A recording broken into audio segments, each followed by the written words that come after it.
Ladies and gentlemen, a tribute to all the times that I called this poor man Neil. Liam, Harry, Neil. I also really enjoyed hearing Neil.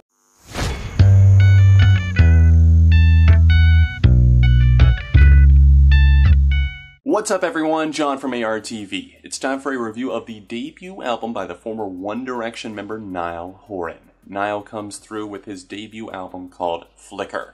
Flicker is something that's reminiscent of early 2000s pop, acoustic, kind of that singer-songwriter vibe that was so popular for a while, but here in this setting, I can appreciate that he's trying to do something new, but at the same time, maybe straying a bit more would have been a bit more appropriate. This album definitely feels like some washed-up John Mayer material, crossed over with some new Shawn Mendes, who is kind of going for that vibe as well.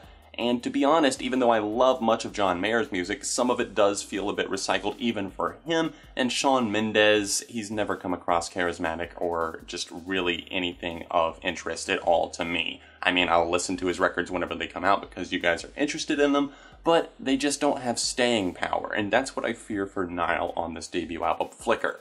There's some good moments here, and I have to say, before you start crucifying me in the comments, I actually really love Niall's voice. He comes across very smooth and calm and collected and powerful on some of these moments, and whenever he gets the song, whenever it comes to the lyrics, the instrumental, and his voice, whenever that all comes together, it works out to his advantage big time, but unfortunately, that combination does not hit us too often on Flicker. There's 10 songs on the standard edition here, about 35 minutes, and even with that, I found myself getting tired listening through this project. It's something where you're opening up on a very, very cheesy moment, like On the Loose. It feels like somebody who listened to a song about a girl who's like dancing and evasive, and you know, she's at the club or something and you're watching her. It feels like he listened to a handful of songs about that and then crafted his own song. So as a result, it not only feels formulaic, but it also feels super, super cheesy. I like the instrumental on it, but unfortunately I feel like that's squandered as a result.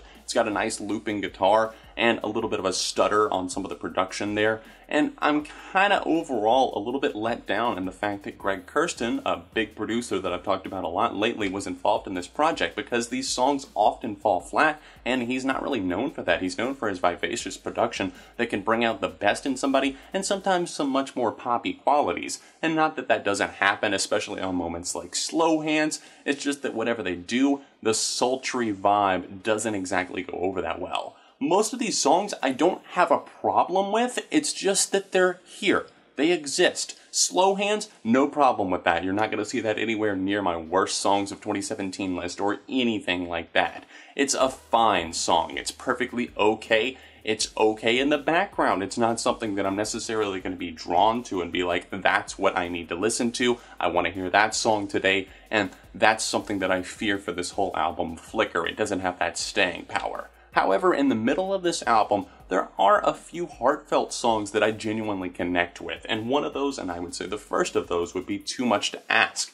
That's one where he's basically essentially begging somebody to not leave. He's giving all of these reasons, he's detailing his accounts on things, and the song is very, very fragile as a result of that, and I love the broken spirit that comes across. And then on Paper Houses, it has that vibe that reminds me of the innocence of some of the music of the early 2000s. Taking an approach like this in the waters that we're diving into with the pop culture and the pop music of now, I would say that that is definitely admirable, and this song in particular really stands out. I love the vocals and the earnest approach, especially on the chorus of the song. The final song on the standard edition of this album is You and Me, and that's another favorite of mine easily. This is a song where he basically talks about the future and what he sees with this girl, and he's saying, you know, even though you see me acting this way now, you think I'm being selfish in this moment, you just look at the future. I see you and me at the end of the road. That's all I ever wanted, and it plays out like that. And it's kind of a story, and that's something that's driven by a narrative that I don't see on many of these songs. And if they are driven by that, then it kind of gets a little bit muddy, a little bit convoluted as you go. But this song in particular really strikes a chord with me, and I think it goes out on a great note. And that's a cool thing, because a lot of these pop albums I've been listening to lately just kind of fizzle out at the end. This one kind of takes upwards, and I would say that the second half of the album is much better than the first. Overall, I don't think that there's going to be much of a replay factor. There's kind of a forgettable feeling to this album, And that's the main takeaway here, unfortunately. There's a couple of songs that I would say, yeah, pick off, definitely listen to. You might come back to them. It's kind of coffee shop, rainy day type music, but overall, the album, unfortunately, is not strong. Even though Niall sounds fine, the production, the writing, everything like that often just falls flat. For me personally, I cannot give Flicker more than a strong 2.5 out of 5. What do you guys think though? This is all just my opinion. Sound off in the comments section down below. Don't forget to leave me a like on the video while you're here, and if you're able to, please support me on Patreon. It's the top link down below, or else there's an annotation over in the corner of the screen there. If you would like to see a One Direction review, click right here, or my Harry Styles album review right here. Socials are in the description, and I'll see you very soon on ARTV.